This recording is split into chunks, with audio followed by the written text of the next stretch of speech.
Order! Order! You are an incorrigible delinquent at times. Behave yourself, man!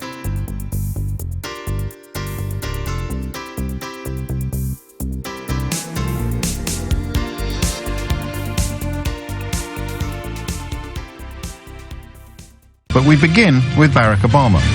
And I think one of the great tragedies about the referendum debate is how a very shrill, if you like, minority have dominated it. And you can argue this from both sides. It doesn't seem to me to be the case that we are having a balanced debate. It just seems increasingly strange. I bought the Sunday Times on Sunday, and it's front page news that Ian Botham is backing a vote to leave. And then when you attempt to sort of dig into proper commentary and critique on it, you find on one side the IMF, NATO, the Governor of the Bank of England, sundry other very august bodies, everything from the Royal College of Midwives to the National Farmers Union, all agitating to stay. But I couldn't, with my hand on my heart, explain to you why they are doing that in most of those cases. But if you like, the other side don't really seem to be offering up any meaningful explanations of why NATO or the IMF or the Governor of the Bank of England or the Royal College of Midwives or the National Farmers Union or even Jeremy Clarkson, why they're wrong. I'm not quite sure who this suits to see the debate unfolding in this way, but I do know that an outside view would be really helpful. Actually, somebody who is, if you like, unmired in the swamp of rhetoric that we have inflicted upon each other over the last couple of months. God, I tell you what, taking 2 weeks off in the middle of it really gives you a little bit of perspective. And if I were to say any conclusion as a result of taking 2 weeks off in the middle of it, it would be realizing how silly it must look to the rest of the world, in some ways, to be putting everything on hold. Everything on hold. We've got an NHS in crisis. We've got a teaching profession in absolute freefall. We've got emergency services reporting terrible experiences. We've got economic scenarios playing out, which we were promised would never play out again. We've got unemployment rising, and yet the entire country appears to be, or at least the establishment, the ruling classes, appear to be dedicated to a big squabble about membership of the European Union. And part of the reason for that squabble is that some people care so passionately about it. I don't know how you will persuade me that you are, when, for example, just glancing at my inbox, you get an early idea. If Obama gave a speech in his own country about our democracy, I'd have no issues. But visiting and meddling and lecturing us British isn't acceptable. But people keep telling me that one of the reasons why we shouldn't be worried about leaving the European Union is because we could do deals with America instead. We could turn back across the Atlantic instead of across the Channel. They really do. I mean, you've heard these arguments as well. How can you then say in the same breath, if you subscribe to the school of thought that leaving the European Union would offer an opportunity to extend the hand of business to our American friends, how can you then say you don't want to hear what the view of the American leader is? I mean, 8 former secretaries to the Treasury yesterday offered their view that we should stay in. I guess I'm sort of wondering, I'm wondering at what point this tidal wave of informed and expert opinion becomes relevant, or at what point you just have to accept that some people on both sides will never change their mind, whatever the evidence may be. And that leads me to this very simple question. Why don't, here is an undecided person. We'll use me as the example, okay? Here's somebody who couldn't tell you yesterday, today, or tomorrow which way they intend to cast their vote. Why don't you want me to hear what Barack Obama has to say? Okay? I'm tempted to confine it to people on that side of the debate. I might get into trouble for that, so I need to find a way of framing the question that allows those who want us to remain in the EU to join in. The gold medal caller on this would be someone who wants to remain in the EU but doesn't think Barack Obama should be making a speech about it in Britain, because that way you cannot be accused of simply wanting to put your fingers in my ears so that I can't hear arguments in favour of staying. I don't know if anyone exists like that, though. I mean, I don't. Neither do I have a lie detector live on the programme, so you might ring in and tell me that you're desperate to stay in the EU, and then make all of these, to my mind, slightly complex and well, not even complex, but slightly obtuse arguments about sovereignty and identity and whatever those two words are supposed to mean. I can't quite conceive of waking up the morning after the referendum, if we've decided to leave the European Union, and feeling somehow less English or less British. I might feel a bit less European European, I suppose, but probably not even that. So why? Why don't you want an undecided voter to hear what the President of the United States has to say? Simple question. I wonder if you can answer it. If you can't, I'll have to find a way to phrase the question slightly differently, because right now, social media is a far from scientific representation of people's thinking, but right now, the only argument coming forward is, I don't want you to hear what he's got to say because he's going to say stuff I don't like.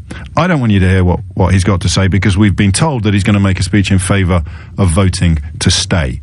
Why don't you want me to hear that speech? Why don't you want me to hear what the most powerful man in the free world, the true poster boy for Western democracy, represents? Why don't you want me to hear what he has to say? I mean, it's really silly, I would argue, for the Leave campaigners to say that he shouldn't be able to speak. It almost makes it look like they've got something to be frightened of. Yeah, as a neutral, you look at this and you think, well, why? I want to find out what Marine Le Pen thinks. I really do. The most prominent anti-Semite in Europe. She's coming to Britain to give her views on it. I think she's poised to tell us to vote to leave. I'm fascinated to know that the most prominent anti-Semite in the, I hesitate to say civilized world, but I suppose the cap fits. Then, I want to find out what she thinks. It may even sway my vote slightly. So if Marine Le Pen's intervention is helpful, why wouldn't Barack Obama's? Especially as, and I keep making this point, everybody on the Leave side keeps citing America as one of the places we can do loads more business to make up for any putative shortfall in business caused by leaving. So if that's what you're saying to people, look to America, look west. Or is it east? I suppose it depends. No, yeah, go west, young man, go west. And you will find out. I just had to do a quick map in my head. What an amateur. At least you can tell it's live. Go west to do business if you lose any business from pulling out of the European Union. Okay, well, can I ask the bloke in charge of that country? Can I ask the bloke in charge of that country what he thinks? You see how baffling it is? It's really, really dangerous for the sort of intelligent, thoughtful, philosophical side of the Leave campaign to be drowned out by people effectively saying, he's going to make a speech that disagrees with us, therefore he should shut up and not make a speech at all. What's he going to say that's so powerful? Why don't you want me to hear it? 0345 6060973 is the number you need. Hit those numbers now, you will get through. I'm not going to lie to you. Every attempt we've had so far to have a conversation about the referendum has it's been less than perfect. I think we're doing better than most when it comes to hearing informed and varied views rather than just the same forehead bangers banging their heads in exactly the same way day after day after day after day. I've even started getting tweets naming callers to LBC saying, oh, if you're going to talk about the referendum, please, God, don't let bleep from bleep on. If I have to hear his voice again on this subject, I think I'll tear my own ears off. And we try to avoid that, but you can only work with what you've got. You can only work with what you've got. 0345 6060973. I'm keen to know what Marine Le Pen thinks about leaving. I'm keen to know what Barack Obama thinks about staying. Why don't you want me to hear Barack Obama? Hit the numbers now, you will get through. You can email me, you can text me, you can tweet me. You can tweet at Mr. James OB, you can text james@lbc.co.uk, or you can email james@lbc.co.uk. I like the phone call, though. We'll start with Mark on the Mall. Mark, why would you not want to hear what Barack Obama has to say? Hi, James. Because mainly any American I ever talk to, not that I've got a great interaction with loads of Americans, but everyone seems to assume that he's just the worst president they've ever had anyway. He won two elections, so I mean the statistics are against you on that. Honestly, I think he didn't really win on his ability. I think, controversially, I think he won on his colour, because you still see these stupid people over here saying, "Oh, fantastic, the first great black president," but he's really done nothing good, has he? They hate him over there. They want him out, and he's almost. Well, hang on, do they hate him? Do they hate him, or did they just vote for him because he's black? It can't. Or do they hate him and vote for him because he's black? And to be fair, Mark, you're not making any sense at all. Well, the sense I'm trying to make is you took it down that road. What I'm trying to say is anyone I speak to is American don't think he's done a very good job in his own country. Yes, but in response to that, you look at the election results. So, albeit that you've spoken to a couple of people that don't like him, and to be honest, if you're of the view that people who thought it was magnificent to see a black man elected to the most powerful office in the world is somehow undesirable, then perhaps you're mixing with the kind of Americans that are giving you a very skewed view. Not at all. That's not what I said at all. I thought when he first went for his election, I thought his speeches were fantastic. I thought it was great. I thought there was going to be new hope because we were getting rid of George Bush. But what I'm saying, I'd be interested in hearing what George Bush thought about the referendum as well. Okay, so you believe that all Americans hate the president they've elected twice, I think with an increased majority. I could be wrong about that. That's fine. You're perfectly entitled to that view, albeit it completely flies in the face of, well, arithmetic, let alone logic. Why don't you want to hear what he has to say about the European Union? Because it's a decision that we have to live with. He doesn't have to live with it. Now, hang on, he's supposed to be the leader of the country that we will do loads more trade with if we pull out. So surely you want to know what he thinks about us pulling out. He should think it was good news, shouldn't he, if the leave argument is right and it frees us up to sign loads of deals with them? You can talk over. No, he's not going to be the leader of the country, is he? He's out. He's gone. He's yesterday. The leader of the country is going to be, well, I'm not going to say the leader of the country because I don't know. It's up to the election. But this is exactly he is, again, mate, again, sort of struggling with the logic. He's the only leader America currently has. Why don't you want to know what he thinks?